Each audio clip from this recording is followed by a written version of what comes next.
Hello दोस्तों, मैं आज आपको एक दिलचस्प कहानी सुनाने जा रहा हूँ। मेरे रिश्ते में एक मौसी लगती थी जिनका नाम रितु है। दोस्तों, पूरी कहानी को ध्यान से सुने और अगर आपने अभी तक हमारे चैनल को सब्सक्राइब नहीं किया है तो जल्द कर लें ताकि आप ऐसी ही कहानियाँ रोज़ सुन सकें। एक दिन रितु मौसी कुछ दिनों के लिए हमारे घर आई। घर पर हम दोनों थे। उस समय मैं मौसी के साथ समय बिताना चाहता था। मैंने उनकी मदद की और उन्हें घर से आराम से रहने का माहौल दिया। यह कहानी मेरी और मौसी के बीच की है, जिसमें मैंने उन्हें एक नया अनुभव दिया। आगे की कहानी में आपको बताऊंगा कि कैसे सब कुछ हुआ और उन्होंने इसे कैसे महसूस किया। मेरा नाम मिथिलेश है और मैं जयनगर में रहता हूँ। मेरे पिताजी के परिवार में एक चाची थी जिनकी 2 बेटियाँ थी। बड़ी बेटी का नाम करीना है और उनकी शादी हमारे घर के पास हुई है। करीना के एक बेटी भी है, वहीं छोटी बेटी का नाम रितु है और यह कहानी उन्हीं से जुड़ी है। यह उन दिनों की बात है जब मैं अपने माता पिता के साथ घर पर रहता था। करीना चाची अक्सर हमारे घर आती जाती थी, लेकिन रितु कभी नहीं आती थी। मैं उनके घर कभी नहीं गया था। एक दिन रितु अपने पिता के साथ हमारे घर आई। जब मैंने उन्हें पहली बार देखा तो मैं हैरान रह गया। उनकी खूबसूरती देखकर मैं दंग गया। उन्होंने बताया कि उनके घर के सभी लोग कहीं बाहर जा रहे हैं, इसलिए वह हमारे साथ कुछ दिनों के लिए रुकने वाली है। यह सुनकर मैं बहुत खुश हुआ। रितु मौसी हमारे घर में रहने की लगी। शुरुआत में हमने एक दूसरे से ज़्यादा बातें नहीं की, लेकिन धीरे धीरे बातचीत का सिलसिला बढ़ा।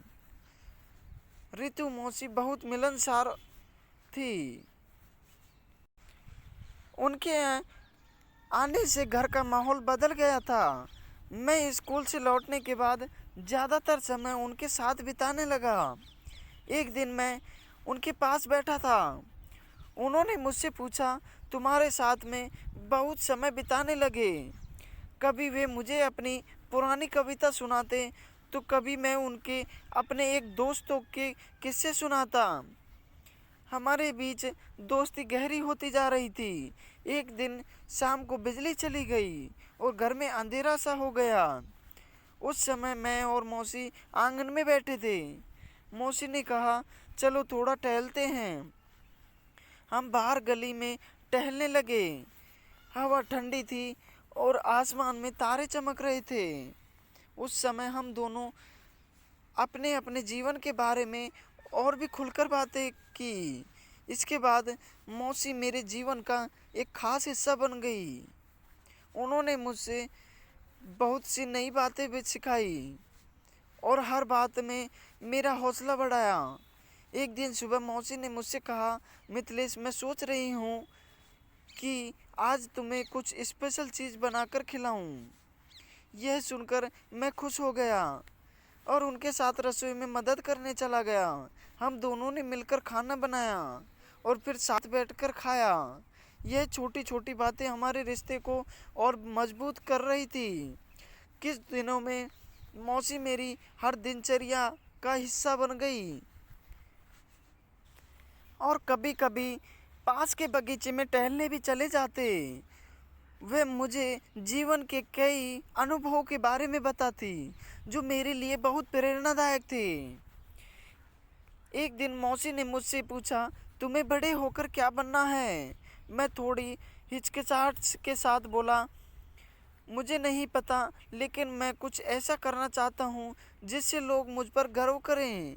मौसी ने मुस्कुराते हुए कहा, अगर तुम अपने सपनों को लेकर ईमानदार रहोगे तो कोई भी चीज़ तुम्हें रोक नहीं सकती। बस खुद पर विश्वास रखना। उनकी यह बात मेरे दिल को छू गई।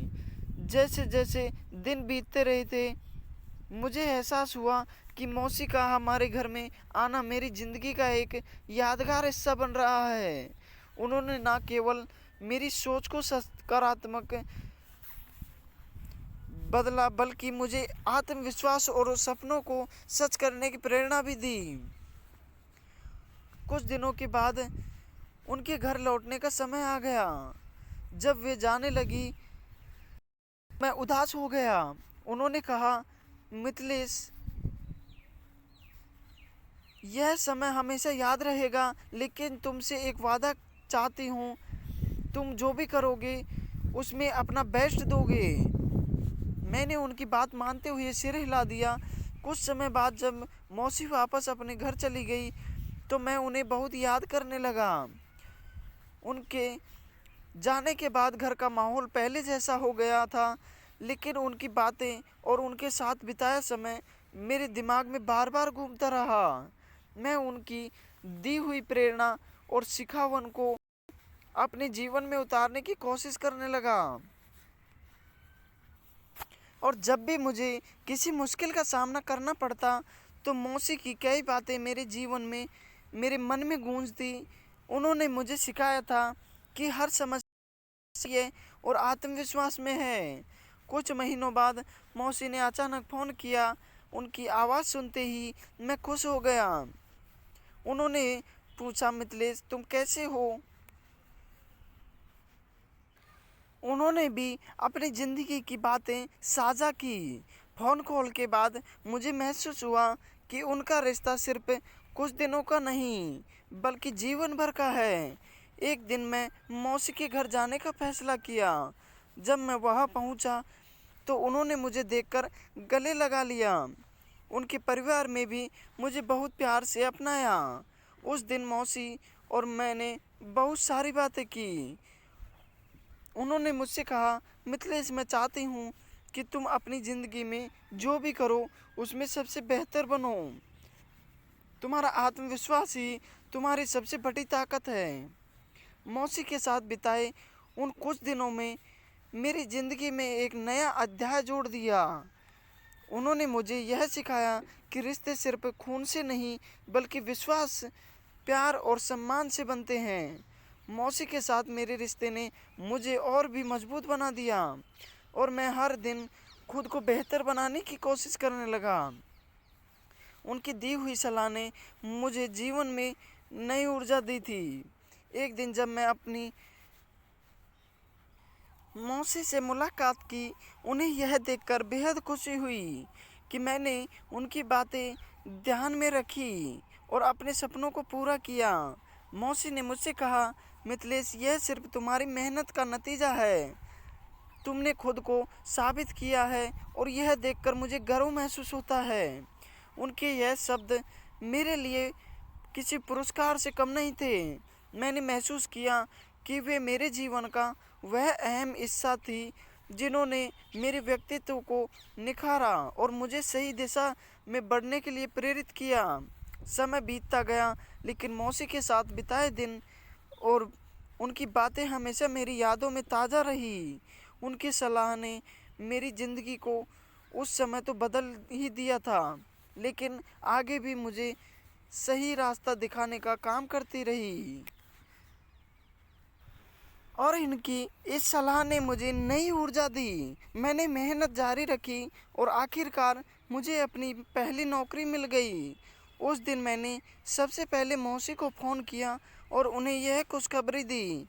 वे बहुत खुश हुई। मैंने कहा था ना, तुम्हारे अंदर सब कुछ है जो तुम्हें चाहिए, बस खुद पर विश्वास रखना। कुछ साल बाद मैंने सुना कि मौसी की तबीयत ठीक नहीं है। मैं उन्हें देखने के लिए उनके घर गया। वे थोड़ी कमज़ोर लग रही थी, लेकिन उनकी मुस्कान और बात करने का तरीका वैसा ही था। उन्होंने मुझसे कहा, तुम्हारी तरक्की देखकर मुझे बहुत खुशी हुई। बस इतना ध्यान रखना कि कभी अपने मूल्यों से मत करना।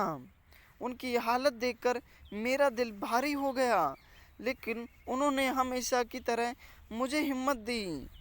कुछ समय बाद मौसी का स्वर्गवास हो गया। यह खबर सुनकर मैं टूट सबक और उनके साथ बिताए पल आज भी मेरी ज़िंदगी का हिस्सा हैं। मौसी ने सिखाया कि ज़िंदगी में चाहे कितनी भी मुश्किल, हमें अपने सपनों और आत्मविश्वास को कभी नहीं खोना चाहिए। आज भी जब मैं किसी कठिनाई का सामना करता हूँ तो मौसी की बातें मुझे प्रेरित करती हैं।